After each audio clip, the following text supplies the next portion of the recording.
Sa ibang balita, patuloy naman ang operasyon ng militar laban sa Bangsamoro Islamic Freedom Fighters o BIFF.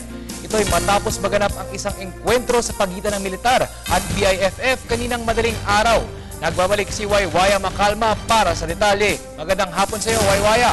Magandang hapon sa iyo, Sandro. Sa kaninang madaling araw nga ay pinagbabaril ng grupong Bangsamoro Islamic Freedom Fighters o BIFF ang isang oil tanker sa Cotabato, Insulan sa pagitan ng Bagan at Makasampen sa Gindulungan, Maguindanao, dakong 5:20 nga ng umaga. Dahil sa insidente ay sinara ang National Highway ng Cotabato dahil sa ulat na naglagay ng Improvised Explosive Device o IED na nilagay ang grupo sa mismong highway. Ang highway na ito ay nagkokonekta General Santos City at Cotabato.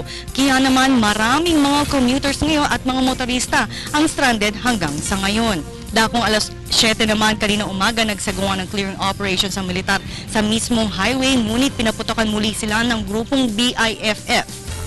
Ayon kay Lieutenant Colonel Randolph Cabambang, ang tagapagsalita ng Philippine Army, wala naman na iulat na nasawi o sugatan sa panig ng gobyerno habang hindi nila matukoy kung ilan ang naitalang sugatan sa panig ng BIFF. Hindi naman makapagbigay ngayon ng karagdagang detalye ang Armed Forces of the Philippines dahil hanggang sa ngayon nga ay patuloy ang operasyon ng militar laban sa grupo at ayon nga kay Lieutenant Colonel Ramon Sagalan, tagapagsalita ng AFP, baka makompromise kasi ang ginagawang operasyon ng militar sa pagtugis nga sa mga BIFF dahil hanggang sa ngayon ay naroon pa rin ang grupo.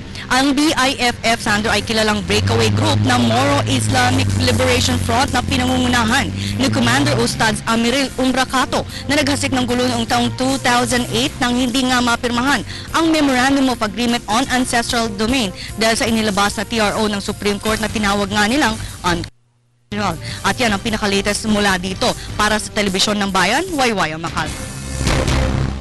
Maraming salamat sa iyo, Waywaya Macalma.